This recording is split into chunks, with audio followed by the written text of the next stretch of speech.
and welcome to Connected episode 305. I'd like to thank our sponsors this week, Squarespace and Pingdom. My name is Stephen Hackett, and I am joined by my friend and yours, Mr. Mike Hurley. I enjoyed you checking the episode number. That's 305. And 5. I could do it in the NASCAR voice again. Nah. I was a hit, but not with me and Federico. Speaking of Federico, he's here too. Hey, buddy. Hello. Hi. Ooh. Please don't ever do the NASCAR voice again. You sound awake, caffeinated. I just had it a few minutes ago. So it's You would know if you were a member of Connected Pro. we got Yeah, to hear because it happened during the show. Federico created an innovative espresso consumption technique. called chugging. ConnectedPro.co. That's the URL, right? Sure, it is now. ConnectedPro.co. Connected Proco. That's the way to spell it. Follow up. There's a lot of NASCAR artwork floating around out there. I just want to point out Michael's render of a NASCAR race car with the Connected Pro artwork on it. It looks awesome. This will be in the show notes. It's like if we were going to race, which one of the three of us would race? Probably not me, because I can't drive. So which one of the two of you would be the most likely to get behind the wheel of the NASCAR car? It has to be Steven, right? Why? Because, just because I feel like this car, is it gonna have like an actual shift? Or is it gonna be one of those fake American cars with automatic? Oh, yeah. shift? Oh, they've got to be shift if it's a race car. Okay, if it's gonna be shift, it's gonna be me then. Okay, you have no air conditioning. You're sitting on top of a fire extinguisher, and you have a net for a window. It'll be fun. Sounds dangerous. I like it. Yeah. It's like, how do you know how I usually drive? I want to feel like James Dean riding this. I don't think James Dean drove a driving- I don't think NASCAR. James Dean was Well, known something for like NASCAR. that. Something like that.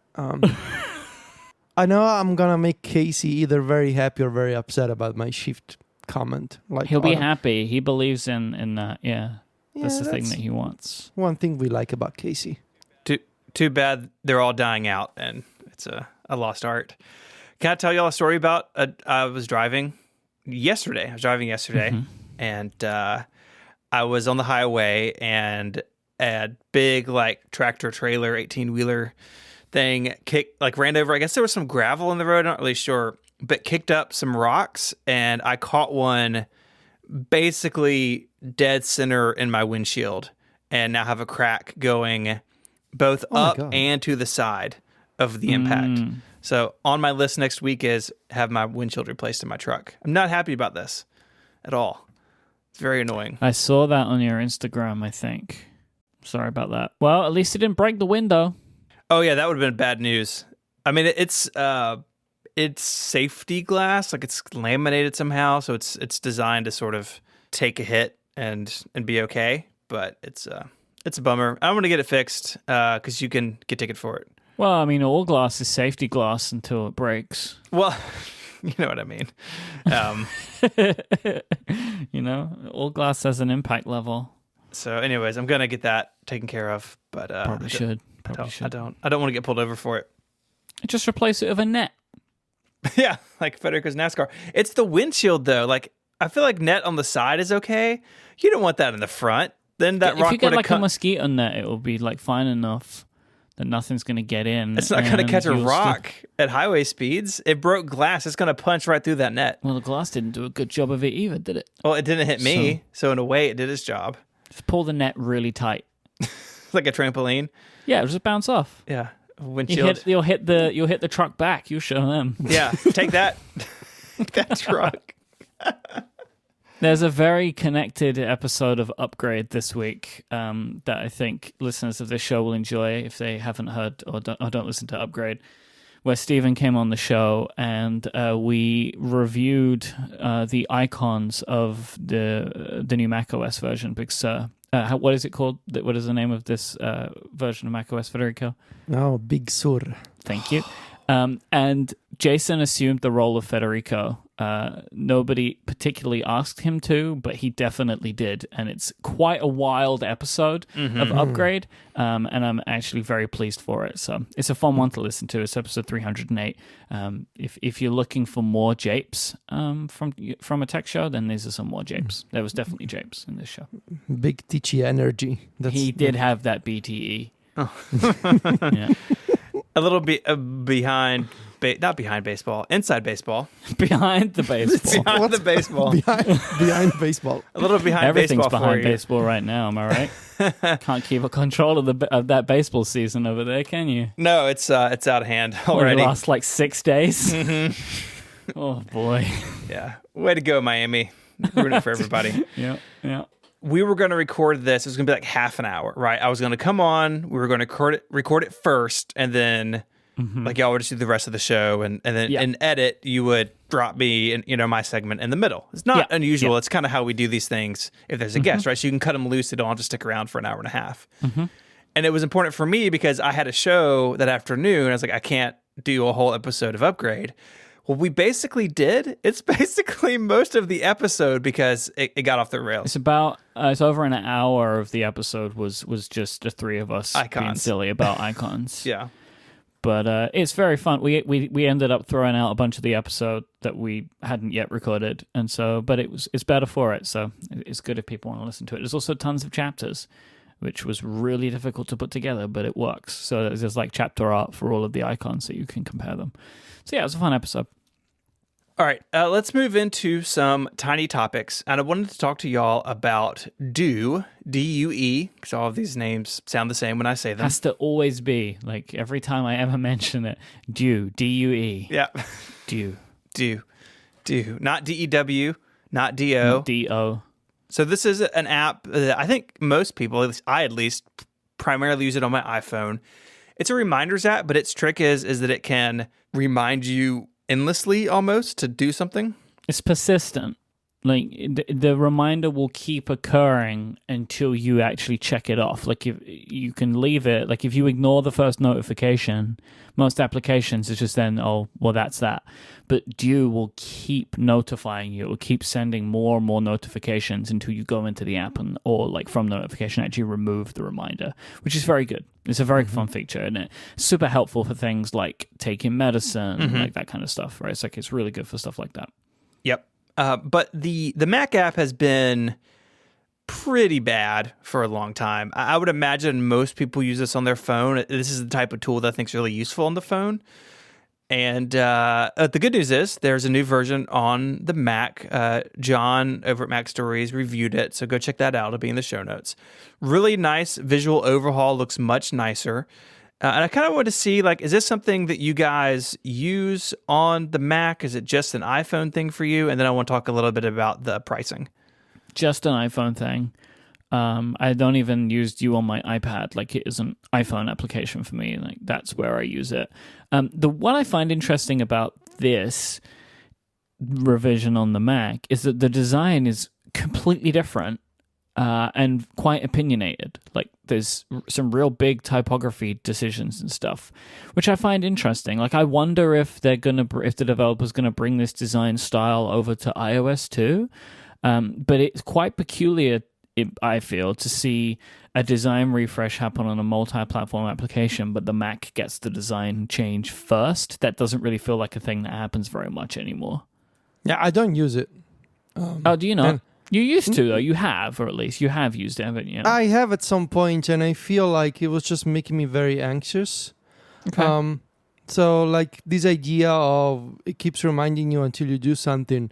I've been trying to get rid of such things in my life as much as possible, either by a combination of, mostly delegating stuff to other people, because I'm very bad at, like, these very specific deadlines, down to the minute.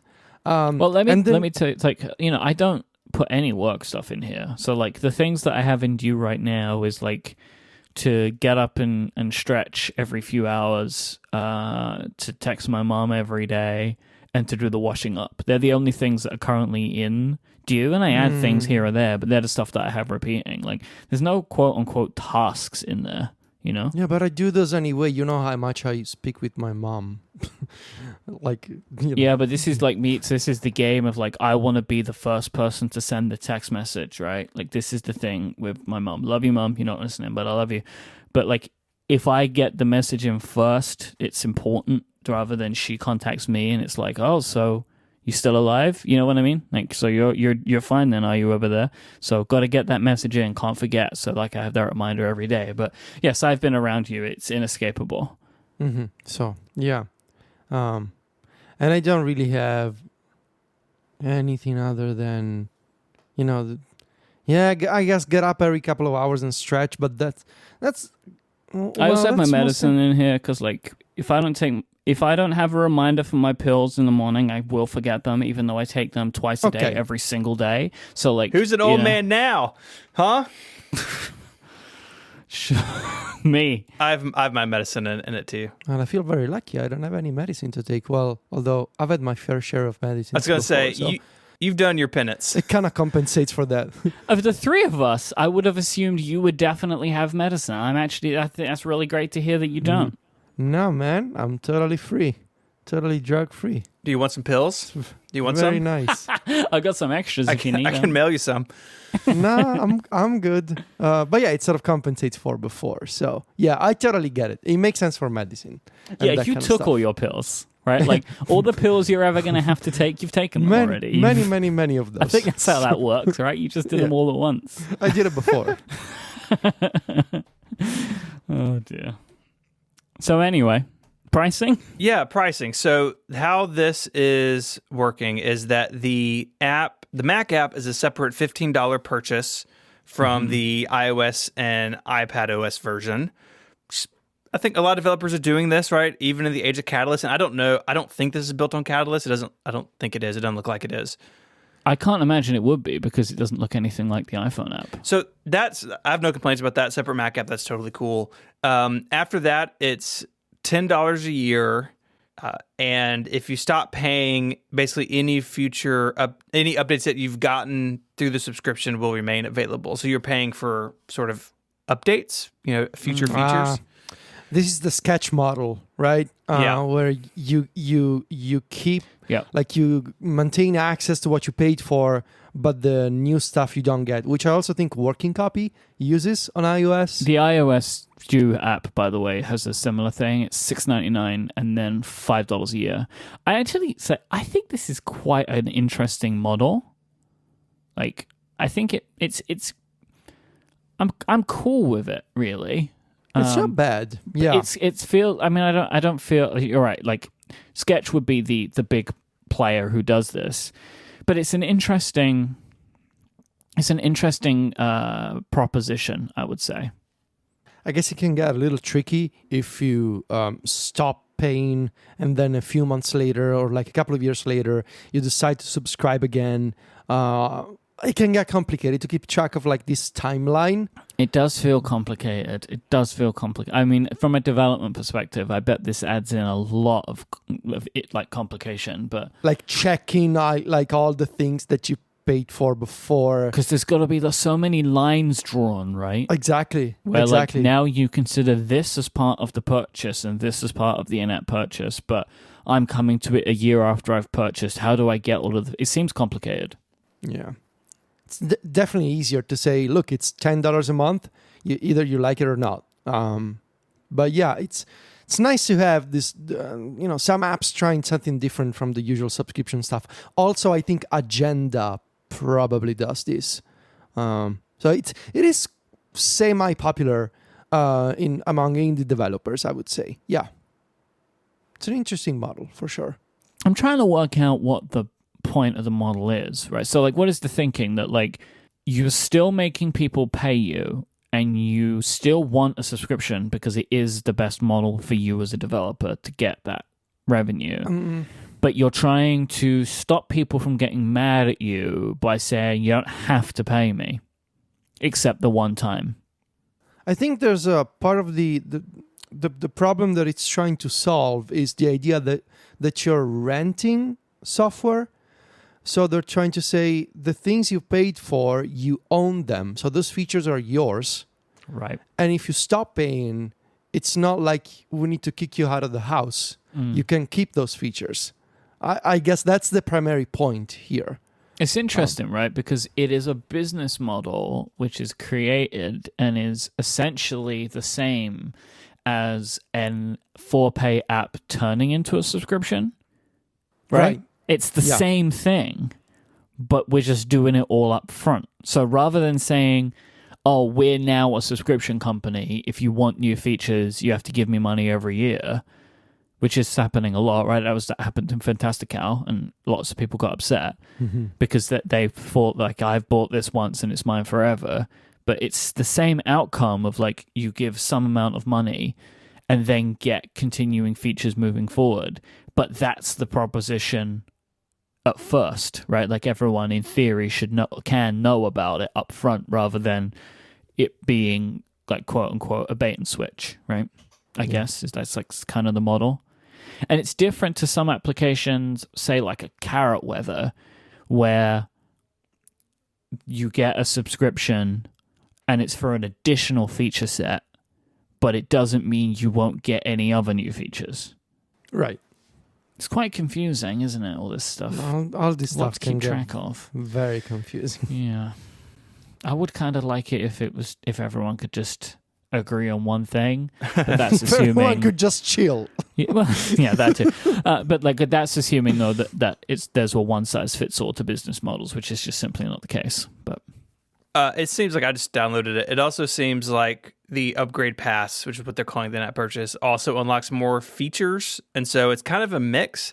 I just think I agree. Like the business model should work for the developer. I think this one's fairly reasonable, if not a little expensive, but I think the wording is just a little confusing to people. Like, you can have an app and you can have features behind it, and yeah, I don't know. I agree with you all. It's just a little messy around the edges, I think, potentially. It is complex but clear, if that makes sense, right? In the sense of, like, you get this is what you get. If you want more, there's this, but the complexity makes it hard to understand, even though they've added a clarity to it. Like, that kind of stuff can be difficult to explain, but yeah, it's an interesting business model for sure. Last time on Connected Pro, I talked about using Notion to potentially categorize my Apple collection and inventory it. I spent a little time putting some more things into it, and I think I don't think it's for me. Both me and Federico on last week's Connected Pro told you that this was a bad idea. Yeah, but I had to experience to it use myself. Notion it was to use Notion to create a database which emulates the database you already have on your website, which is currently just a bulleted list of all of the products that you have. But then you wanted to take Notion and embed it into your website. Right. So I can't believe you thought that was a potential solution. Yeah, it was just full of holes. Even just as like a simple level, that I think Notion is a good tool to do this, but I just know you wouldn't like it. Yeah, I think that's where I've ended up. I like the way the pages can look. Like, I went in and made little header images, and I pulled fancy art for like each of the sections. But I could spend a lot of time fiddling with it, not actually doing work. But B, I think the real problem I have is I want this data to be pretty flexible. I like to be able to get it in and out. And, like, yes, Notion has export. Don't email me, but it's not really what I want. It's like how Evernote has export too, but like they'll export it in a way that you can't really use it. It does, but you're going to copy and paste 600 notes into Apple Notes. Yeah.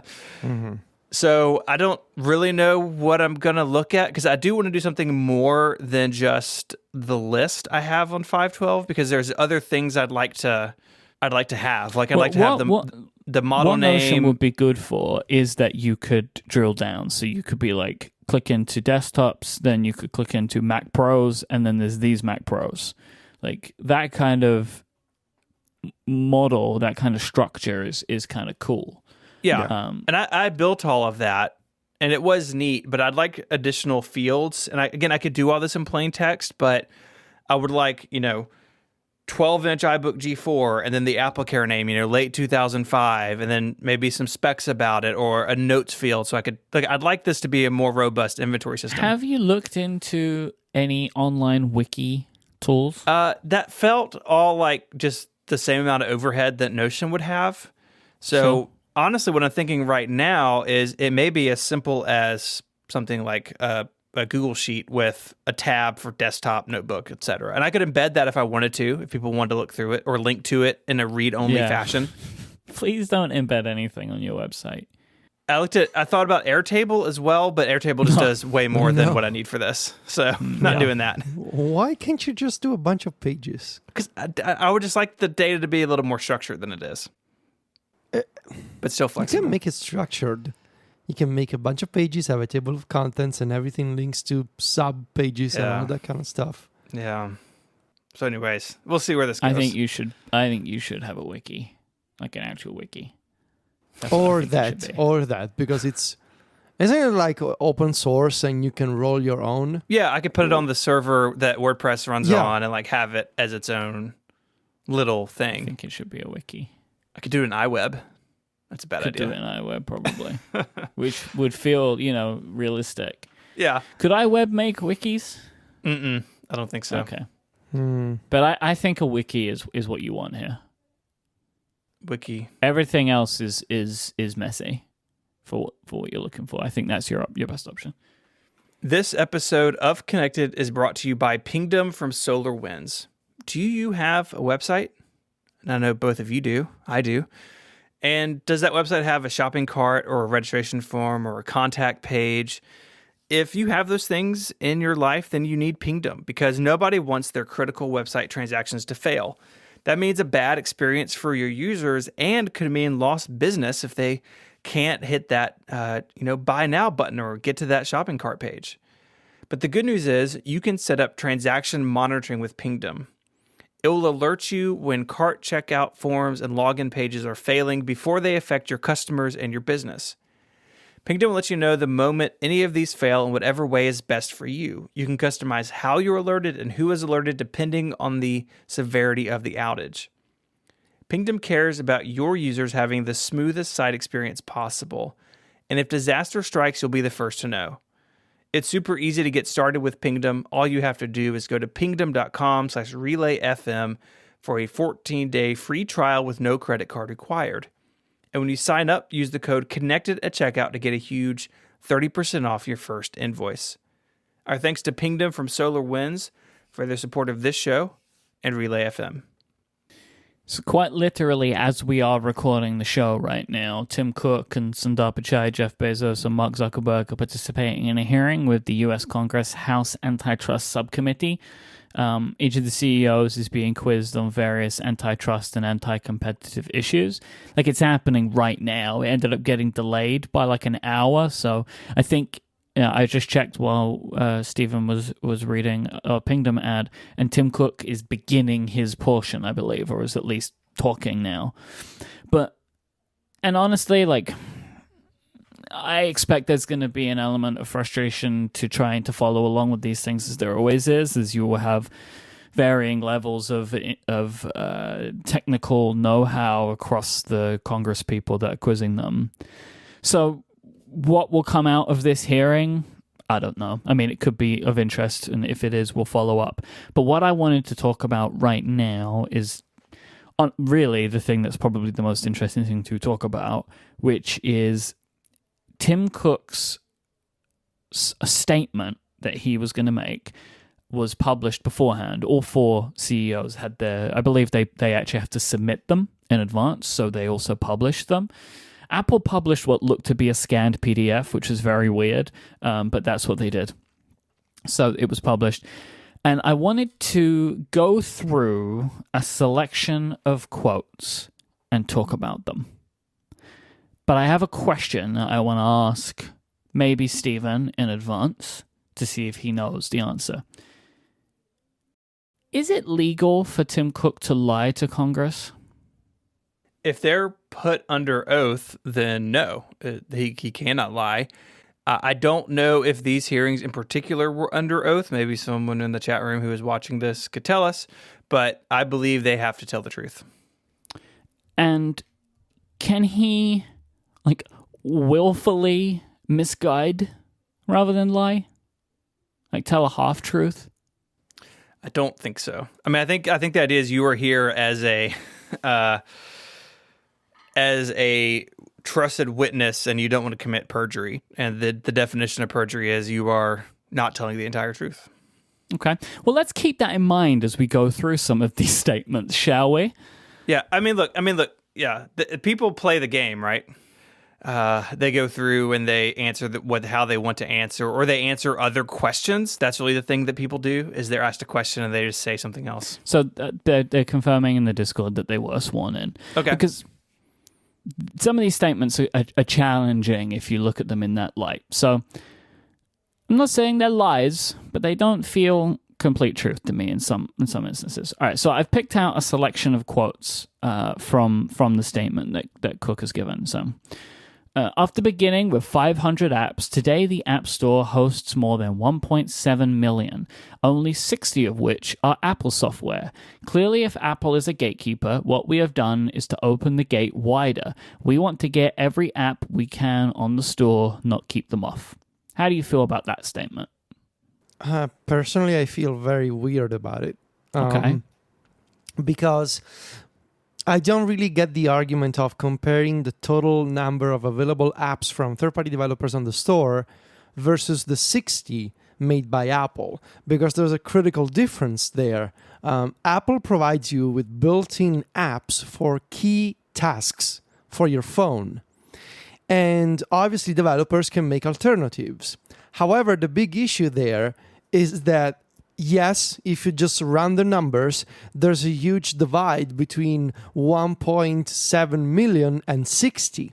However, the issue, I think the real issue here, and the reason why they're having these discussions with Apple in the first place, is Apple does not let you change the default app for a key tasks, like a key category, such as browsing the web or listening to music on your phone. They don't let you change the default option. So yeah, it's only 60. However, those are very important. And of those 60 apps, we can say 10 of them are crucial to the way that an iPhone operates.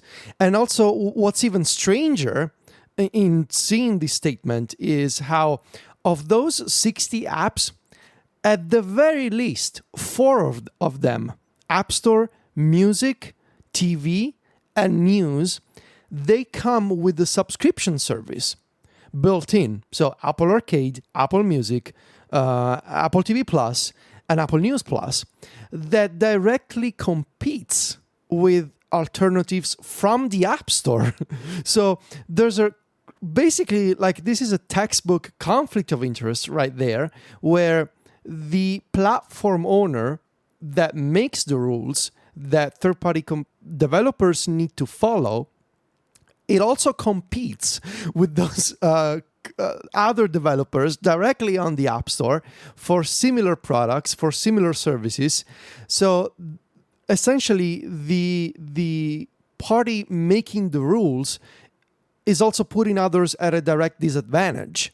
Because let me ask you, how many times have you seen Spotify or the Google Play Store or other competing services highlighted with emphasis on the App Store, with like promotional banners saying, here's this great new Spotify feature?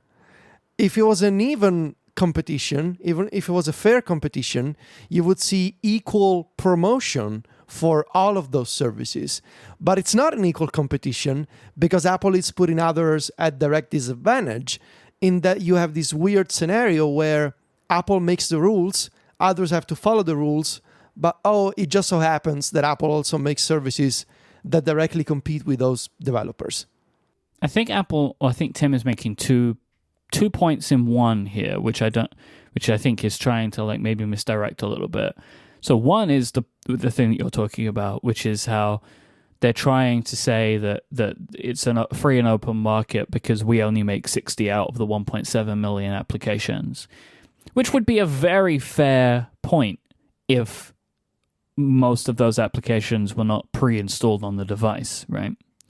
Like, which is not a thing that he's talking about here at all, right? Like, as you know, if all of those applications were available like Facebook's apps or Spotify's apps are in the exact same way, then you could say that like this is level, but it's not the case.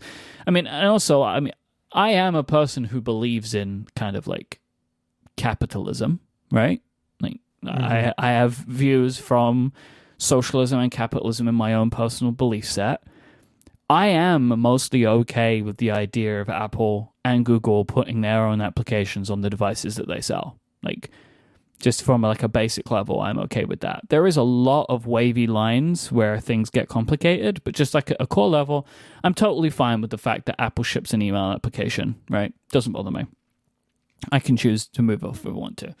And also the second statement that Tim is making here is about saying whether Apple is a gatekeeper or not. And I can understand what he's getting at here, right? That like, if they are a gatekeeper, it's a really big gate that they're operating, right? If 1.7 million applications are on the App Store, they're not really from the idea of like the question of will we allow your app on the store?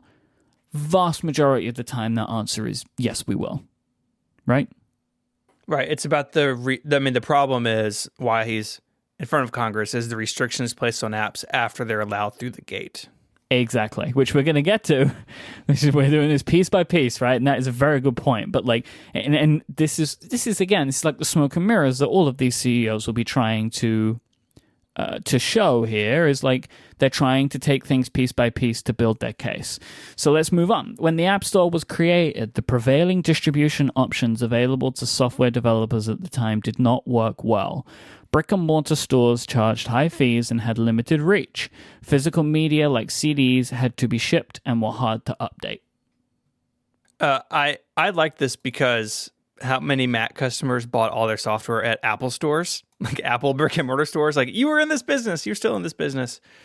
What this totally disregards is that lots of developers were able to host their software on websites. There were standardized payment systems like PayPal and plenty of others. You could just plug into your website and you could sell it directly to a consumer. And then you could email them when there was an update. You know, I never bought software on discs for my Mac from when I was a Mac user. I think the only thing I did was Office. I think Office is the only thing I ever bought on CD, other than like iLife and iWork, I guess. But yeah, if I needed like a FTP client or an RSS reader, I would just fire up Camino on my PowerBook and like go shopping around. And the reason I think this is particularly problematic is we're primarily talking about the iOS App Store in this, but he compares it to what it was like for PCs and Macs, right? Like it's a little bit of a weird comparison, but it's something that, yeah, like, okay, yeah, CDs weren't ever going to work for the iPhone. Something else had to be invented for the iPhone. What you did wasn't necessarily inevitable. Like, it could have been another way. Yeah, like this is, so when I asked my question first, this isn't what I consider to be the lie in his statement, which we will get to, but this is one of the half-truths of completely ignoring the fact that people could and were downloading software and from still other places. People and still do on it the today. Mac. Still do on the Mac. And this idea that, like, well, the only way it could have been done on the iPhone was if there was an app store, like it was some organic solution. Right. Right? Where, like, there was possibility to do it in another way. I mean, we could have still sold physical CDs that you had to plug in via, like, a cable and put in a CD drive, right? Like, this idea that the App Store is better because it's not a brick and mortar store, it's like it doesn't make any sense. Like that, it really, like, this point is very classic, like, misdirection on the part of Tim Cook and Apple. And like, we didn't talk about it because it was just really annoying, and I was just waiting for this. But there was that whole study that they published like a week or so ago, where they were talking about like all of this stuff and trying to say how much of a better deal the App Store is because people don't have to pay to put their stuff into stores. Like it's I'm sorry, like it doesn't work out. It's not true. And especially when you look at companies like Panic and Rogue Amoeba, who are successful software businesses today that sell their stuff for the Mac, but cannot make, or have not been able to make, by their own admission, an iOS-based business work for them. Right? Both of those companies have had iOS apps that they no longer make because the economics didn't work out. iOS versions of Mac software. So, like, a market where they can set their own rules can work for them. Where they have to work within Apple's rules, they cannot make it work financially for them. Yeah. So to say that this is the only way and that it's the best way isn't necessarily true. And it's very frustrating to see Apple continually talking about this idea where why buying software digitally doesn't exist. It's really frustrating me now because they keep doing it, and it is smoke and mirrors completely, and I find it frustrating. Federico, what do you think about this point? Yeah, I really also don't get it. It feels very disingenuous maybe to say this is the only way that we can do this when you have so many examples of, not just in the past and not just from your other platform, but right now at this very moment from other platforms like Android, for example, showing all the different ways that you can install apps digitally without necessarily having the single gatekeeper, the single marketplace as the only solution. And also, if you want to be really technical about it, on iOS itself,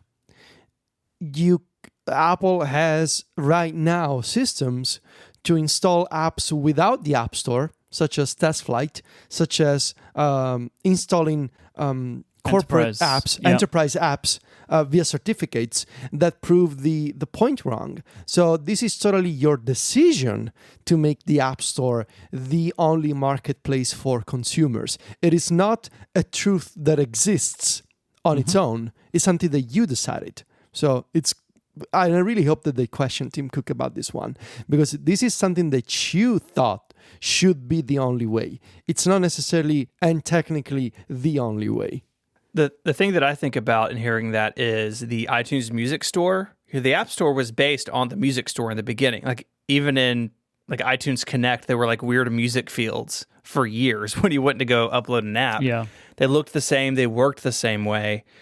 And I wonder how much of that has influenced the App Store even beyond that initial reach, right? That they saw music as this way to have a central store. You could buy music. It was all integrated from the store to iTunes to your iPod. And they saw that and they looked at the phone like, oh, well, let's just take these lessons and apply them to the phone. Whereas in another timeline, the music store wasn't here and they were starting from scratch. I'm not positive they would have ended up in exactly the same place. Like, interesting. That history, I think, had, at least in the early days, a huge influence on how this worked. It may have been it would have been a different Apple, right? Like, to follow your thinking, where they may have not been coming at this from such a position of strength that the music store and the iPod had allowed them to be. I mean, we are assuming that they even would have made the iPhone, which they wouldn't. But nevertheless, like, I would have, in that alternate timeline that you're talking about, it would have been much more likely to assume that there would be a more Mac level of software, right? Where, like, yeah, maybe you could get it from multiple places. All right, I want to move on. Okay. This one's important. The App Store guidelines ensure a high-quality, reliable, and secure user experience. They are transparent and applied equally to developers of all sizes and in all categories. There is your lie. Yeah, it's not That's true. a lie, right? Yeah, I mean, there are special deals they've cut with big companies, mostly around content deals. There are also thousands of examples, right, of these rules not being transparent, these rules not being easy to understand. Well, but also public ones, like Hey, going back a few weeks ago. Yeah, that's really my bigger point. We hear about a few.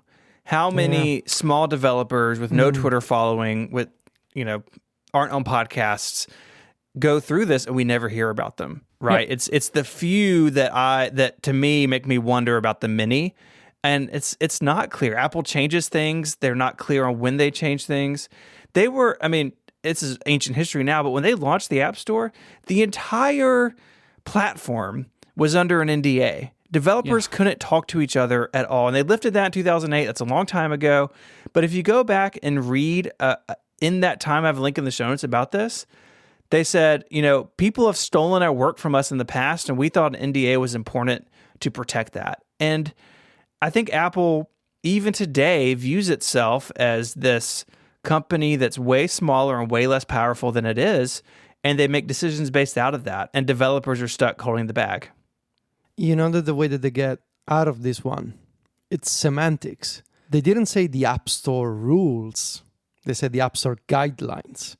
They said the guidelines are transparent and applied equally. The guidelines are essentially the human interface guidelines, or in this case, the App Store guidelines. They are not the rules. They're not the contract that you sign as a developer. They're not the part that describes fees and commissions. They say App Store guidelines. And by guidelines, they mean, we want to ensure that apps are well designed and there's an app. What about the review guidelines, though? Well, they said App Store. I think that's what we're talking about here, right? Is the review guidelines. By keeping the language as vague as possible, they can make this statement. The App Store guidelines. What are the App Store guidelines? They can be anything, right? But let's assume that, we know what this should mean, right? And we know what he is inferring to, or if you're correct, what he's appearing to infer to is the review guidelines. That is what we call the App Store guidelines. You could be completely correct that they could be we were talking about the HIG, right? Mm-hmm. Or whatever. But if we take it at what it's meant to mean, right, which is the review guidelines. Yeah. This is not true. It's not true to say they are applied equally to developers of all sizes and in all categories. This is just categorically untrue, because there are cases where applications are put under different levels of scrutiny and decisions can be made, but that next application down the road has to go down the same thing. This is happening in the public right now, right? We had they had to go through this whole thing with Apple and they got through. Then there was this report about Airbnb and companies that have moved, that were coaching and fitness companies. This was a report in the New York Times, I think, this week, where Apple is systematically going through to each one of them and making them go through some sort of process. If you have to do that, they are not being applied equally, are they? Because you would just make a ruling and that's it, right? It is not accurate to say that these guidelines are applied equally to, quote, developers of all sizes and all categories. It's just not the case, because a developer who's small enough and gets caught up in this new thing where Apple says to you, hey, you've made money and we've never asked for it before. If you're not big enough, you will not get to fight it out with them like Hey did, like Basecamp did. You just won't get that. So that's not fair and equal, is it? It just isn't. And so much of this I really don't like. I am almost at this point lifelong Apple fan, right? And my understanding of who they are as a company is not this company. This is Microsoft in my mind, right? The company who's doing this stuff, and they have to go and sit in antitrust and anti-competitive. You guys following me? This just feels so wrong to me for what I think Apple is, that we're even having to have these conversations where we're picking apart Tim Cook's statement. Yeah, I agree. It's an uncomfortable position to be in, and it's totally a self-own on their part because, again, they came up with this whole system. All right. For the vast majority of apps on the App Store, developers keep 100% of the money they make. The only apps that are subject to a commission are those where the developer acquires a customer on an Apple device and where the features or services would be experienced and consumed on an Apple device. What does this even mean? What does the majority of apps developers keep 100% of the money they make mean? Aren't most apps free with in-app purchase? See, I also think that this is another situation where we are either dealing with A, a lie, or B, a intended misdirection. Now, I was thinking this, and I was listening to Dithering today, and John Gruber and Ben Thompson also made this point as well. If we're saying money, that's probably true. Mm-hmm. For the vast amount of money made on the App Store, developers keep it, because that's your companies like Netflix, who do not use Apple's in-app purchase, Amazon, right? But there's no way that the vast majority of apps on the App Store, developers keep 100% of the money they make. Unless you're also including free apps and saying they make money through advertising. Like, what this statement is like 12 levels of obtuse. Yeah. Right? I love the part where they say the only apps that are subject, like, oh yeah, the only apps, just about 1 million of them. The only apps that are subject to a commission are those literally where the developer any app that wants to charge someone on your platform because you won't allow them to charge people in any other way. They make it sound like such a rare instance where the developer acquires a customer on an Apple device, meaning when you use an in-app purchase, which is like... because that's also not true, right? Where like you could be a customer from another platform, right? But now you're using an Apple device, so well now I have to go through their system to get whatever it is that I want, right? Like Kindle. If I own a Kindle, I want to buy a Kindle book. Like, yeah, you don't make any money because you won't allow Amazon to take money any other way. You cannot do it in the Kindle app, right? Like, the levels of like that tying themselves up into knots to make these statements is just like so uncomfortable to me. The only apps are... Apple's commissions are comparable to or lower than commissions charged by the majority of our competitors.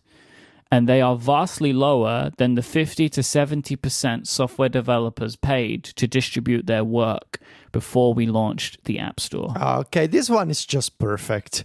Because first I would like to know where this 50 or 70% comes from. Seriously. And also, you're comparing essentially life in 2020 to life in the 1990s, when the App Store did not even exist. So it's not... That really doesn't make any sense to me. First of all, it's really not a good look to say, oh, we're charging 30% because look at what Google and Amazon are doing. We're not the bad guys. We're just following their lead. Yeah, I mean, of course, when you were first and set the price, which is 30%, you were first and set the price. Who was going to charge more than you? Right, exactly. So first you say we invented the App Store, but then when it comes to the commissions, you're saying, but no, look at the other folks. We're doing the same. We're like, I don't know. I feel like we should be doing the questioning, not U.S. politicians. Yes. Like, agreed. Tech podcasters should be in charge of this. Yeah.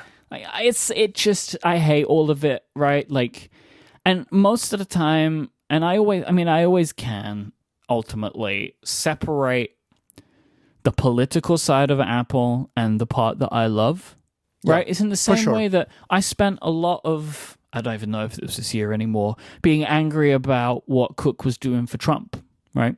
Yes. Like, that upset me and angered me, but I could still separate it, and I can still do the same here.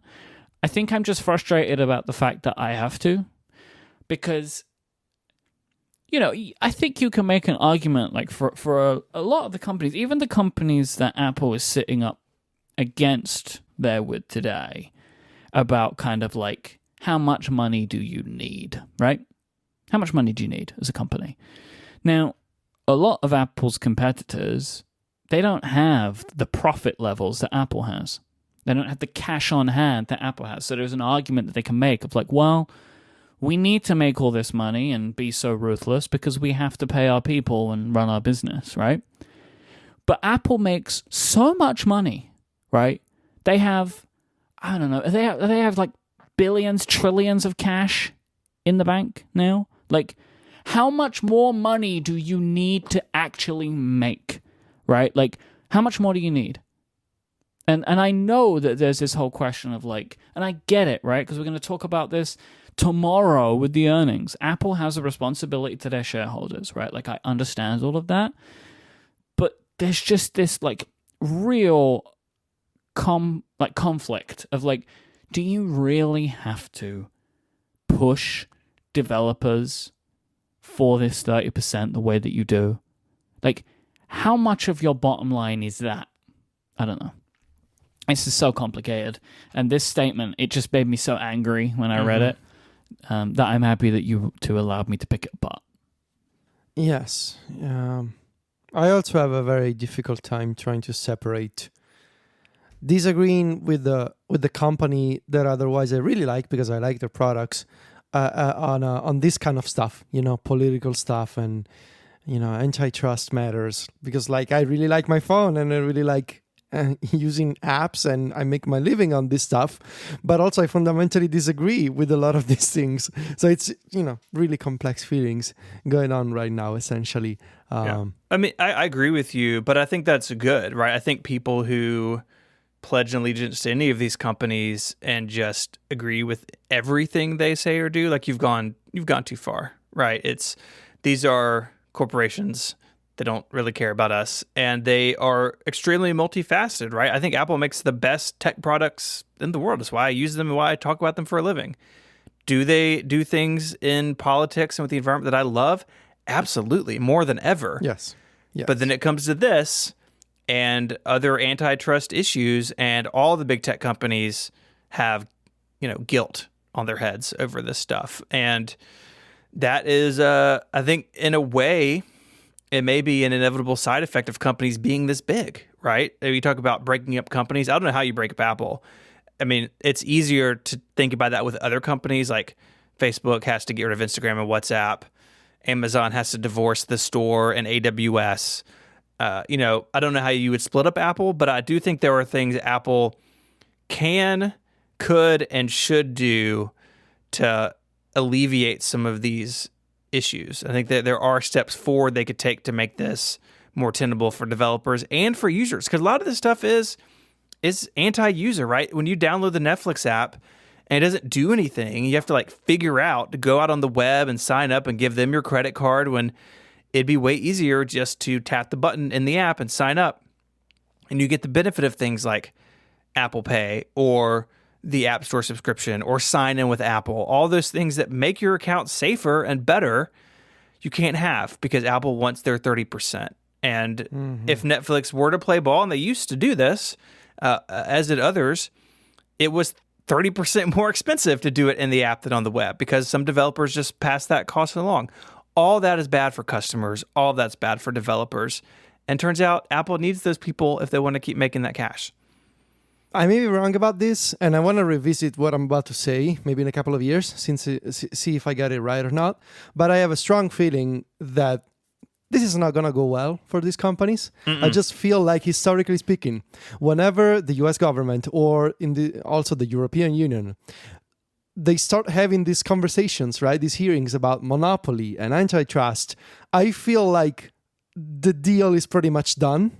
And I feel like this story is going to go in one direction and it's not going to end up well. Well, yeah, we're at the point now where it's just how bad. Exactly. Yes. Right. Because this is what Microsoft went through, right? Like, it starts now, right? And it's a similar thing. If they don't get you here, they'll get you in Europe. Yeah. Right? Like, someone's going to get you. That's what I think. Something is just how bad is it going to be for you? Realistically speaking, how much you're going to have to change the way that your operating system works or that your distribution network, your marketplace works. And in the case of Facebook, how bad is it going to be for your executives and the way that you essentially, The Verge was able to obtain emails about the Instagram acquisition. They said neutralize a potential competitor. So how bad is it going to be for those people in charge? But I just feel like something's going to happen. It's not like we can have the conversation saying, but yeah, they're going to have these hearings and nothing is going to come out of this, either in the US or with the European Union. Something will change. Just how much? That's what I personally feel like. Well, let's talk about some possible things that could change. We're not regulators, we're not lawyers, we're just enthusiasts. But we came up with a couple things that we thought Apple could either be forced to do or they could do voluntarily to get on everyone's good graces. I think the first obvious, probably easiest one is take the 30% cut that they take and cut it in half, 15% for everything off the bat. Right now, if you have a subscription after the 1 year mark, it's 15%, which is a good change, right? It's a good change, but 30% for in-app purchases, first year subscription, upfront paid apps, which is, a smaller and smaller number, at least on iOS, that should all be 15%. Yeah. I think that Agreed. they would lose money, yes, but I think they would also gain some money, right, from companies that they could maybe woo back at 15%. Mm-hmm. But ultimately, let's imagine that they lost $15 billion in a year or whatever. They can look. It's a lot. It's a lot of money, right? Don't think it's that much money to Apple. I just don't. What do they make? Like $90 billion a quarter? If they lost 10% a quarter, they would still be turning profits. And again, it's it's a lot of money. You might make some of it back up in revenue. But if this is the type of thing that might get the regulators to leave you alone, maybe that's a good thing to do, right? Maybe it is better for your company in the long run if you can do something that stops people from looking at you as a anti-competitive company. It feels like it's probably a good idea. And that's tangled up with the fact that this is services revenue. It is a growing part of their business.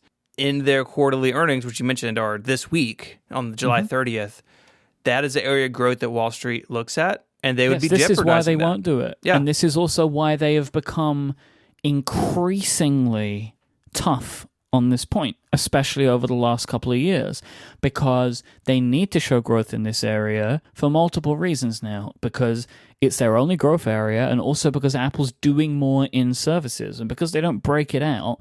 If they have a decline because they reduce this, people might say, oh, well, Apple TV's not doing very well either then. So this is, I know why they're doing it, as you say, right? We know why they're doing it, but is it the right thing to do? That's the question. So up next, I had all apps should have the ability to take external payment solutions for subscriptions in their app without Apple taking a cut. So Netflix, you could sign in directly, pay Netflix with your credit card outside of Apple's system. I think it should be an option that you use Apple's system. I think that'd be nice because a lot of us would like to use Apple Pay or run it through iTunes. But this distinction they have around reader apps, where you have to have an outside paid, membership of some sort, that's all really messy. It's bad for customers, and I think that it could really help them bring back those big players like Netflix and others. And look, if Netflix were to do this, and we're just using them as an example because everybody knows them, if you could pay in the app without 30% or 15% going to Apple, stick an Apple Pay button in there. You know what? I would probably use it, and Apple will get a little percentage of that, right? They're not losing everything, but having users download an app that is basically an empty shell until they go out to the internet and pay for something is just a bad user experience. Yeah, I think the struggle with that one, though, is then just so many companies won't use Apple at all, right? And then they'll. I mean, this is again whether it's right or wrong, or whether they should just do it. But that, it's tricky. But I think it should be a thing that can be done. Yeah. So I don't have to jump through a million hoops when I download applications. Because as you say, it's a bad user experience. And which do you prefer, money or user experience? Yeah. And my ideas go from the smallest change to the biggest change, which we'll get to. So I understand this one is vastly more complicated and more risky from a business perspective. So I agree with you. Why wouldn't it just everyone go build a web server they could take payments through, right? That's an easy thing to do, and you could save yourself some trouble. The last one I had was sort of the nuclear option. Allow third-party apps via side loading or even other app stores. Apple's not going to do this of their own free will. I think even if they were told to do it by the governments of the world, they would fight it. But it is sort of the ultimate fix for this. Okay, if you don't like the App Store policies or rules, go this part of your phone, do this thing, and have at it. And I guess really, if the people doing the questioning would be a little more tech savvy, they could ask about why it's possible on a Mac to have something like Gatekeeper, which is also quite the funny name given the circumstances. Why you can have something like that technology on the Mac but not have it on the phone, where you can still, if your argument is the App Store is the only distribution service for iPhones because it is secure, then does it mean that your computers are not secure, or does it mean that on the Mac you found a way to make it work with notarization and all those technologies that allow developers to distribute apps outside of the App Store, but then you don't want to do it on the iPhone because it's in your best financial interests not to have that technology? Or is there any other reason? I don't expect you to see any of these questions at today's hearing, but it is an argument worth considering. Sideloading is not this wild idea when you consider how the same company makes computers that have an app store and that have a secure side-loading method based on Gatekeeper and now, since last year, a couple of years ago, notarization. And we've seen that in effect when we've had problems such as Transmission, the BitTorrent client that was essentially compromised, and Apple, I believe, was able to pull the plug on that application via Gatekeeper. So why not offer the same solution on the App Store? I feel like this should be one of the questions, and I don't think it's totally like this wild theory, because it's happening right now on the Mac. The other app stores, that I believe is never going to happen, right? Apple is never going to allow the Google Play Store or the Amazon App Store unless on the they're iPhone. Forced to. Unless they're forced to, but even then, as Steven said, they would fight that. Of course they would, yeah. Much more, I believe, than if the European Union said it's going to be mandatory for you to allow sideloading, right? Because I feel like that they could probably figure out to bring Gatekeeper to iOS. Yeah, and also fill it with warnings, Right. Like Right. they do on Catalina, right? Like they can make it a possible thing, but not a great experience, which I'm okay with. Exactly. But yeah, the idea of them being told like, oh, Google's now allowed to put the Play Store and distribute whatever applications they want, like they're gonna have a big problem with that, and they would have good reason to have a big problem with it. But if you play the game you're playing, you may end up in a situation where some court tells you that's what you're going to do. And that's the risk you've decided to take, right? So like, before we wrap this up, like, there's one, I was just checking, there was one thing that I saw, maybe a little of a clarification about the money point. Cook says the majority of apps, 84%, are paid no money. The rest are on the 70-30 or 85-15 revenue split. Cook insists Apple doesn't bully developers. Okay. Well, yeah, most apps don't use it, but you also make, it's so weird. This whole thing is so weird. I'm intrigued to see how the result of all of this, like, once it's concluded today. But honestly, I feel like the points that we have made today are the exact same points that we would have made even if we had recorded this episode tomorrow. Like, I don't think we'd feel any differently about this whole thing. This episode of Connected is brought to you by Squarespace. Make your next move with Squarespace. It lets you easily create a website for your next idea with unique domain name, award-winning templates, and more. Maybe you need to create an online store or host a portfolio, write a blog. Squarespace is the all-in-one platform that lets you do all of those things. And there's nothing to install, there are no patches to worry about, no upgrades are needed. You don't have to worry about that stuff because Squarespace has it covered. If you run into any questions, they have excellent 24/7 customer support. If you need a domain name that lets you quickly and easily grab one, And all of those award-winning templates are beautifully designed for you to show off your great ideas. Spoke a few months ago about building a website for the parent-teacher organization for my kids' elementary school, and they have launched a store. So we've got some various and sundry school supplies and shirts and stuff, and it was all really easy to manage that. I could hook it up right to their payment processor of their choice, upload some images, and really straightforward to get a store up and running. Squarespace plans start just $12 a month, but you can start a trial with no credit card required by going to squarespace.com/connected. When you decide to sign up, use the offer code CONNECTED to get 10% off your first purchase of a website or domain name and to show your support for the show. Once again, that's squarespace.com/connected and the code CONNECTED to get 10% off your first purchase. We thank Squarespace for their support of the show and Relay FM. Squarespace, make your next move, make your next website. Let's talk about the stuff that we love to talk about, which is Apple product releases. So according to some apparently notable product leakers on Twitter, I'm not familiar with these accounts, but there are so many accounts these days that leak things to varying levels of success that is at least worth talking about. This was compiled by an analyst firm, Seeking Alpha. And I went through and pulled all this stuff together, and it basically talks of 3 dates at which Apple will be releasing products between now and the end of the year. It includes various products that we are expecting them to release. I don't know if this necessarily talks about announcement dates or product launch dates, both or either, right? Like, it doesn't really seem to... I can't really draw a conclusion as to which is which, like when might they announce something, when might they release something, but it at least kind of gives a potential roadmap for what we might see through the rest of the year. And by and large, I think it makes sense. So let me go through the dates and we can stop and talk about each of these products in turn where we're interested. August 19th, so it's a couple of weeks away, new iMac is one of them.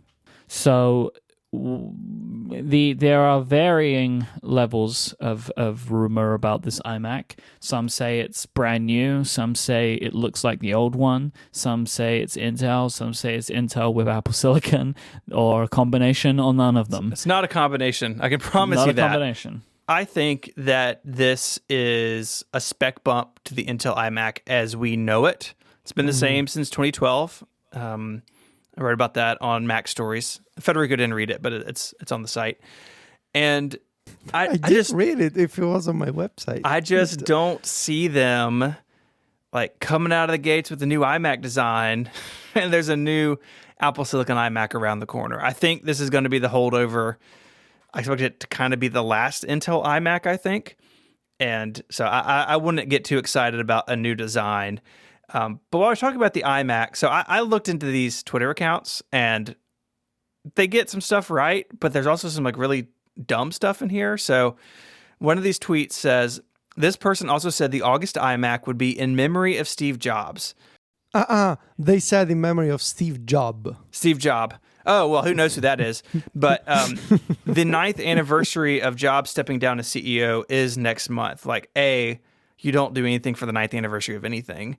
B, Apple doesn't really do anniversaries hardly at all unless they're making fun of old products to sell new ones. And C, even if this was true, why would it be the last Intel Mac? Like, if they're going to make a Steve Jobs anniversary computer. So here's what I will say on this. These two things can be true, that the product comes out and it's on that day, but they don't have to be related, right? But why memory of Steve Jobs, though? I don't really get it. Like, of all things, right? Of all things you could celebrate, like the iPhone 10 or whatever, like a spec bump for the iMac. The last Intel chip in a Mac. On the 9th anniversary. Not the 10th anniversary. Not the anniversary of his death. One. It's just a random date for a random computer. Like, it's not really a nice gesture when you think about it. It's kind of a slam. Like, you got to send this Intel mess. We're going to name the last one after you, buddy. Finally. Out from under the tyranny of Steve Jobs. do I think it's possible there will be a new iMac in August? I do think that is possible, right? Like, Yeah. do I think that it will have a new design? I mean, honestly, personally, the jury's not out on that one for me. Like, Why would they do it on the last Intel iMac? because that might just be what they have ready. Like, they did it the last time. I'm not saying that that's a reason to do it. They added an but they iSight did camera do it. the previous time. Right, but I mean, it's not it's not a redesign in the sense that the current iMac is 8 years old and needs like an overhaul to match the Pro Display XDR. I don't know. I just don't see it. We can move on though. I'm sorry. I didn't mean to interrupt. I just got mad. I'm not saying it's a definite. It's just more that, like, if it happened, I would be like, oh, that's really cool. But I wouldn't be like, what? Right? Like, you know, I would just be like, yeah, the iMacs look the same forever. It's about time they changed it. Mm-hmm. Right? I don't know, though, right? Another thing that this wasn't in there, but it has been news that I thought was interesting. The 5K display, the LG 5K display, is now sold out in the US. I think I may have mentioned on the show, I tried to get one of these in the UK and couldn't, like weeks ago. And now you can't get the 5K displays. Now, if Apple was going to do a new display and launch it alongside the iMac, they're not going to make a display if the display matches that looks like the current iMac, right? Yeah. Because that would be very weird. Mm-hmm. So if they are launching a new iMac and a new display at the same time, would they not, in theory, look the same and therefore maybe be a new design? Yeah. No, that's a point in that column. I think another point is I'm kind of assuming that the iMac will be one of the first machines because it doesn't sell as well as the notebooks. Clearly, notebooks outsell desktops by a mile. But I think the iMac... All of the rumors are talking about laptops and not the iMac, though. Right. So what I'm getting to is that the iMac is kind of like the flagship Mac, even though it's important to Apple. If the iMac is still a year and a half off, well, they could get an Intel iMac out the door and maybe that design have a little more time on the shelf before it moves to Apple Silicon. But if it's a year and a half off, couldn't they also do the redesign? That's what I'm saying. Like they could do the redesign if it's a year and a half off. If it's 3 months off, so I don't know. I don't know. Anyways, so who knows? Right? Who knows? I still think that there is more question around this iMac. Like I don't feel like it's a done deal yet. In my mind, August 19th. Also, AirPods Studio. Okay, you have my attention. Could happen. I actually could imagine this happening. Not with the iPhone. Yeah. Right? Where, like, logically you might say to yourself, oh, they would want to unveil this alongside the iPhone. But if these are like $400 headphones, maybe you don't want to. Yeah. Right? Like, because I don't know if that's necessarily like, oh, hey, every iPhone owner, buy a set of these. Because I really don't think that's what this product is. To further this point, like apparently this date, August 19th, would also see a new HomePod and a HomePod Mini. Now, AirPod Studio, HomePod 2, and HomePod Mini, I can imagine those all coming together. There's 3 questionable audio purchases, right? Like, really, who should buy any of them? So it kind of makes sense to put them all together. What do you guys think about that? AirPod Studio. Also, what is a HomePod 2? What is a HomePod 2? Maybe they didn't mean HomePod 2, but HomePod 2. Like, do they have updates for? I don't know. I can imagine a HomePod Mini happening before a second edition of the HomePod. Right? Sure. But like, what would you put in a second version of a HomePod? I have no idea. I mean, like, a look, display? you could always say, like, Maybe hey, display. we made it sound better. But, like, really, is there any point? Exactly. Like, it already sounds pretty good, and they did the whole thing with the spatial audio before. Like, it's... Mm-hmm. Is there even a need for a better sounding HomePod? I don't really think that sound is the problem. So maybe a cheaper version, or maybe a version, like if you want to go in a completely different direction, maybe a display, maybe a HomePod that, you know, you can put on a nightstand that has a bit more information displayed on a screen. Maybe it's that, right? It's something completely different because the current one didn't really work out well for them. But I have no idea. I think of all these, the most interesting one, of course, is the AirPods Studio, because I really feel that Apple has an opportunity here to go after the same market of people purchasing Beats headphones, but with the AirPods brand, which you could argue that in 2020 has much wider recognition than Beats, honestly. Yeah, at this point. Yeah, I think that of these products, the AirPods Studio is clearly the would be the success product of these, right? Like even of a HomePod Mini, because still like a HomePod Mini, like what is that product doing? It's a HomePod that sounds worse and does even less. It sounds like a dream product. Just what I wanted, right? It's just what I was looking for, a worse HomePod. and I like the idea personally of a HomePod of a screen.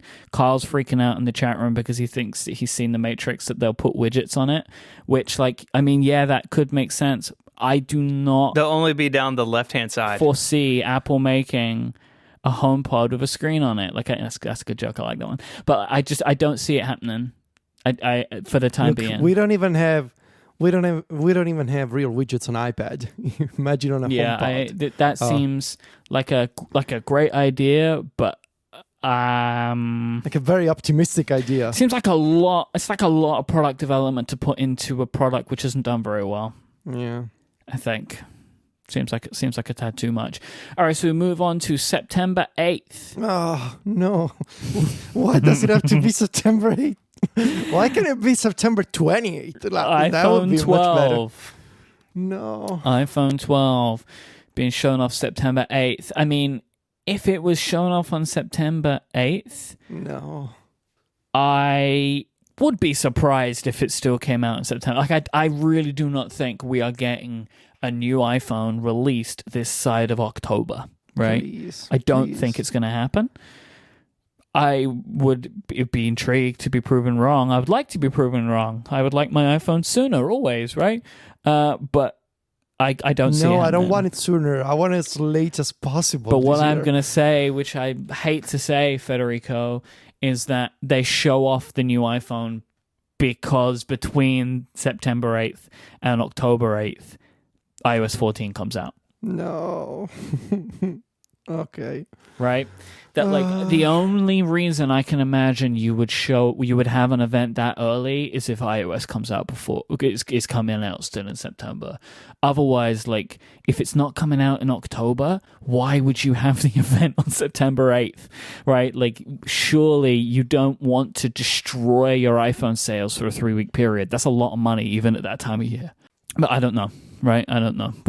Maybe it's not September 8th. Maybe that's as simple as that. Maybe it's not September 8th. Maybe they have one iPhone to sell on September 12th, right? Or whatever. They could stagger the line if they're going to have 4 of them. They might have done that anyway. So who knows? But coloring, this has been a thing. People wanted a blue iPhone last year. Apparently, we could get a blue iPhone this year, replacing the green. I can see that, and I would like that. Yeah, this was rumored back in the lead up to the Midnight Green phone, I think. It was. It's been around forever. But yeah, I think they're going to just keep turning over the colors. I would love to know, they will never tell us, the breakdown of colors. Was the Midnight Green popular? I see a lot of the Midnight Green. But is it because it was new? Would it be popular in the second year? I don't know. I have some real-time follow-up, guys. Okay. I wouldn't interrupt you if this wasn't very relevant to what we just talked about. It's not very relevant. The U.S. government has copies of email exchanges between Tim Cook offering contracts to Baidu, the Chinese network, for something called a fast-track app approval, which doesn't line up with what they said. Oopsies! Oh, God. Oopsies! Wow. Oh, Timmy, it's so fair, isn't it, Tim?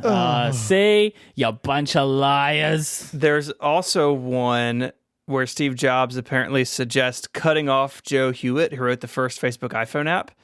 He made critical comments about the App Store and Objective-C, and Jobs apparently wrote, "I just suggest we cut Joe off from now on."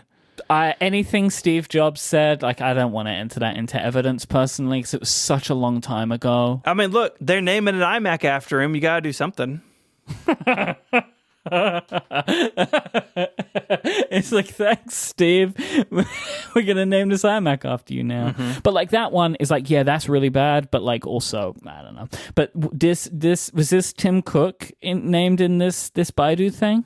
Mark Gurman said, this email chain shows Tim Cook offering contacts for Baidu to fast-track app approvals, which doesn't line up with what all app developers being treated the same. Is Baidu the company that they invested in, the ride-sharing company? No, that had a different name. Was it Didi or something like that? Didi, yes, Didi. Baidu isn't that a search company? I think. I don't remember. Oh, this is so good. I can't believe it.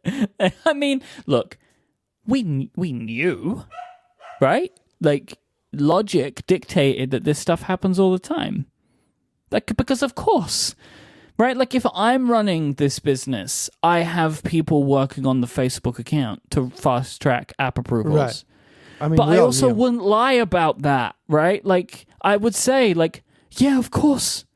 Like, are you wild? Of course we have that. Literally every single person in the world has the Facebook app installed on their phone. We have to make sure their approval process goes okay. It's logic.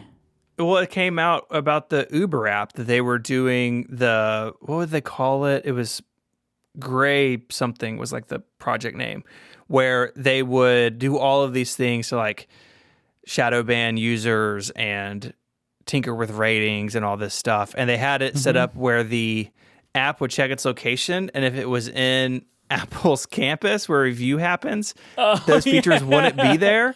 I forgot about that. Yeah, Kyle just put a link in the chat room. It'll be in the show notes. I'll put it in the show notes. But I got it in there.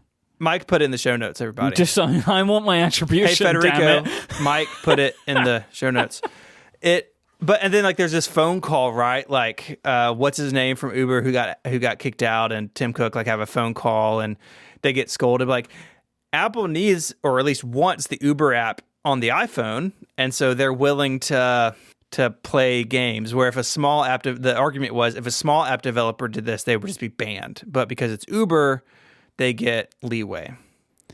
And again, if I am running Apple, if I'm Tim Cook, I would run my business that way, right? I understand it. But at the same time, you got to say that's what you're doing. And I feel like it's a question of, if the Facebook app got removed from the App Store, everyone would be super mad about it, right? But like, you've got to be open. And so, you know, you have things like, if you have more than 1 million users, you are now in this tier. And anyone who has more than 1 million users can be in this tier. And like, this is to make sure that applications with large user bases have their users protected and keep their services running for people that depend on them. That doesn't sound wild, does it? Like, I despair. That was actually very relevant. Yes. Real-time follow-up. I'm sorry that I doubted you, Federico. I apologize. Yeah, I'm glad you learned your lesson. I did learn it. Wow. I did learn it. I feel like I may learn another lesson through trusting you, where now you'll jump in with something else, which is completely irrelevant. That's the thrill of knowing me, though, isn't it? Anytime there could be a prank. That's right. Also on September 8th, iPad. What's that going to be, do you think? I did some homework. The last time the iPads were updated, the iPad Mini and the iPad Air were March 2019. The regular iPad, the cheap one, was September 2019. And then the Pro just got updated back in March, which feels like 100 years ago. Like, do you guys remember the iPad Pro got an update this year? Totally forgotten about it. Simpler times. I remember because I have it. I think about it a lot. Like, oh, I bought that one, didn't I? I think about it when I see the weird gap in the back of my keyboard case. But I don't think it's the Pro necessarily. Generally, those are in October. They're not with the iPhone. Well, actually, the iPad Pro is listed later on in this list, right? Now, I would like a modern designed iPad Mini. That's what I want. Same. Yes, me too. Yes, Apple, if you're listening and if you're planning on giving me any review units this year, please, if you had to choose, like we can only give you one. I really want to get that iPad mini and I really want to write about it because I think it's such an interesting product. Like I've been using my iPad mini so much over the past few months, like the old one with the home button. I have a lot of thoughts about it and I cannot wait to see an iPad mini that has a modern design and Face ID and the whole like gestural engine for controlling the interface. Like this iPad mini has grown so much on me over the past few months. It really is up there with the iPad Pro in terms of like my favorite Apple devices. I really, really, really like it. And there's a bunch of ways that it could improve. And so I'm genuinely curious about what the next one could look like and could work like and like what kind of role could it fit in my life. So yeah, honestly, I'm if you cannot tell, I'm very excited about this idea. Okay. I would love to see just more stuff happening with the iPad hardware in general, right? Like just make it all better, you know? That would be super fun. Like why not? Like get rid of all the bezels on all of them, right? And I wonder if we would see. What do you think about like an iPad Mini with like an in-display fingerprint sensor or something? Do you think that would happen, or do you think they would do Face ID on that product? I think they would do Face ID and they would do like that stuff. Should happen on the phone first. Okay. Yeah. Eventually, why not? But I think if they are gonna do it, I feel like they should do it, and they're gonna do it on the iPhone first. I feel like it is a foregone conclusion now that Touch ID will come back in some form, right? Like I feel like they must have made that decision now, because who doesn't want it, right? Who today does not want Touch ID to come back? Like I'm wearing masks all the time, and I really hate putting in my passcode to pay for things on Apple Pay, right? Because I have to wear masks and want to wear masks, but I wear masks in retail stores, and it's so much slower for me to use Apple Pay now because I have to put my password in every time. So like I would love Touch ID to return at this point. I would love to have both. I want both. I think that'd be great. Apple Watch Series 6. I wonder what they're going to do with this, because the Series 5 surprised us, right, with the always-on display. I don't really have a good sense for what the Series 6 could do, or like if I'm going to be as excited about that as I was the Series 5. What do you think? But this is also a B for September 8th, the day Federico doesn't want to come. Yeah, I mean, I think that the 3D Touch coming out of watchOS 7, I think all but guarantees the new watch won't have the hardware for that. Now, will that make it thinner or lighter or give it better battery life? I don't know, maybe a little bit. The thing that I think about is sleep tracking. Seems like they're gonna gear that up, and maybe the new watch hardware would have something better suited for that. I don't know what that would be, but the watch hardware at least is kind of getting to a point for me after the bigger screens and the always on display. I'm kind of running out of low-hanging fruit for the hardware itself, other than just like massive battery life improvements. So I'm with you. I don't really know what to expect here. New sensors on the watch would be interesting. We talked about this in the context of the lack of mindfulness features at WWDC in watchOS 7. And we said maybe those are coming with like stress detection and all those. I think at some point there was a rumor saying that watchOS 7 was going to feature like support for detecting panic attacks, for example. And we said maybe those are coming. But with the addition of new sensors for future watch hardware. So that would be really interesting, I think. That'd be nice. And then also AirTags. Oh. Finally, I mean, those have been rumored for like over a year at this point. I think that this product would have been out by now, but just there hasn't been a right time to launch a product which is ostensibly to help you find things outside.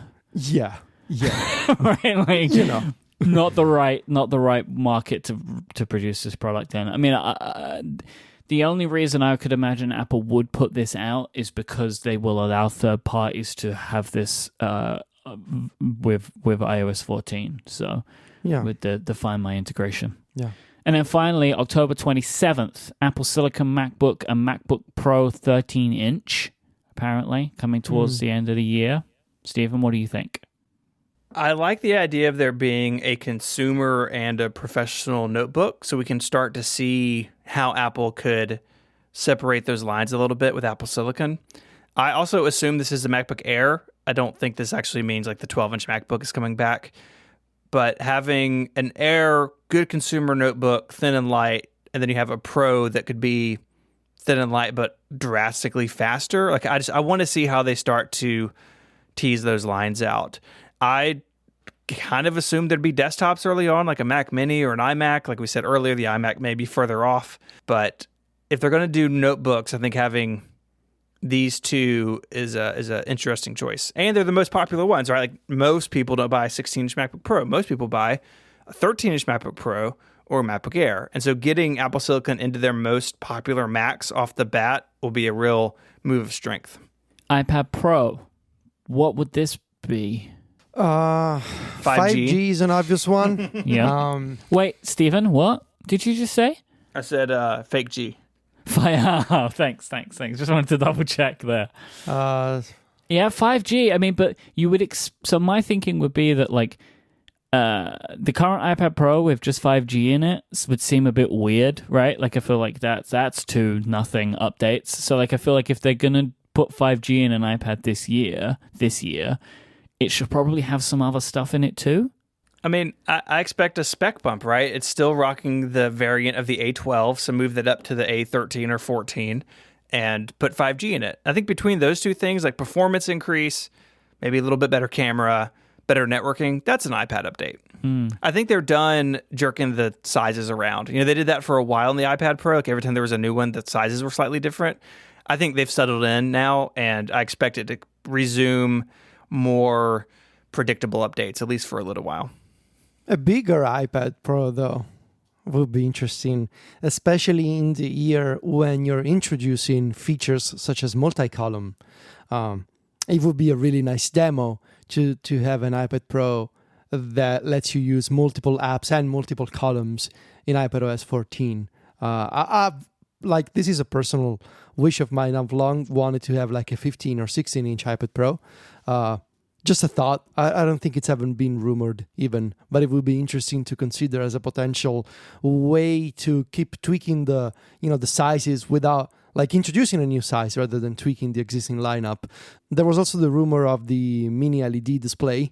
I don't think we've heard any more updates on this front over the past few months. No. So maybe it's just 5G camera, CPU, and that's it. But I think it would be really fascinating to have a bigger iPad Pro now that the iPad software has, sidebars and 3-column layouts and all that kind of stuff, especially because the multi-column stuff works in split view, for example, but you don't get the multiple columns in split view. You only get 2 of them. So it would be nice to have that, that kind of products to show how the UI can scale up to bigger sizes and whatnot. So here's to hoping, but I don't think it's going to happen, personally. I don't know about the mini LED yet. I just don't know, right? Like, I don't know if I can tell when they might do that. It's definitely something Apple is likely to do, that kind of technology. Would it be this year? Would the iPad get it first?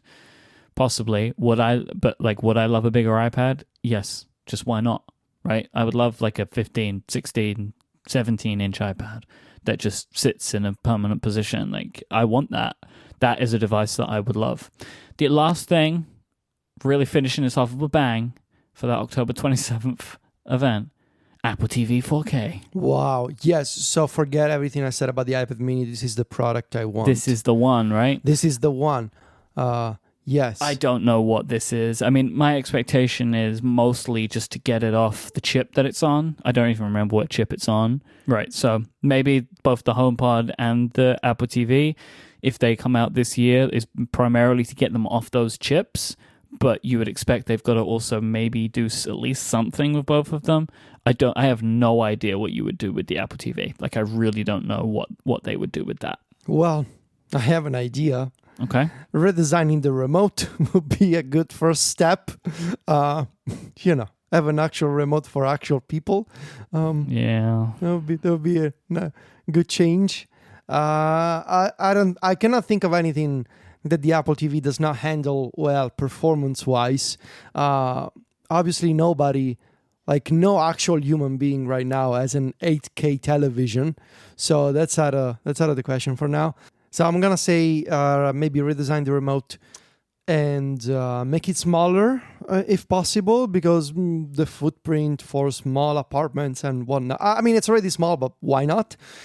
And maybe, but that's a stretch. A game controller could be an interesting idea, but does Apple really have the knowledge or willingness to do one when they have pretty great support for the DualShock and Xbox controller, especially in iOS 14 with all the new game controller APIs? So are they really incentivized to make their own controller?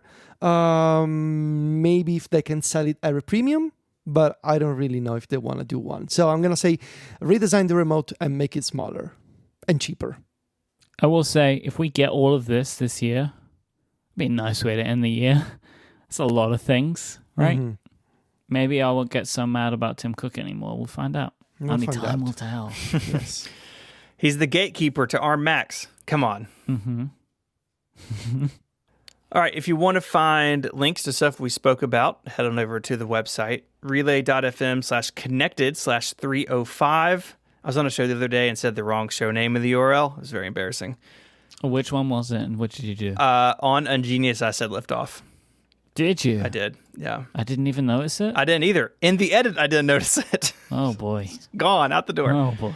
So you want to point your web browser at relay.fm/connected/305. While you're there, there's a bunch of fun activities. You can become a member. You will receive Connected Pro, a ad-free version of the podcast each week that is longer with bonus content. This week we spoke about sleep schedules and horses.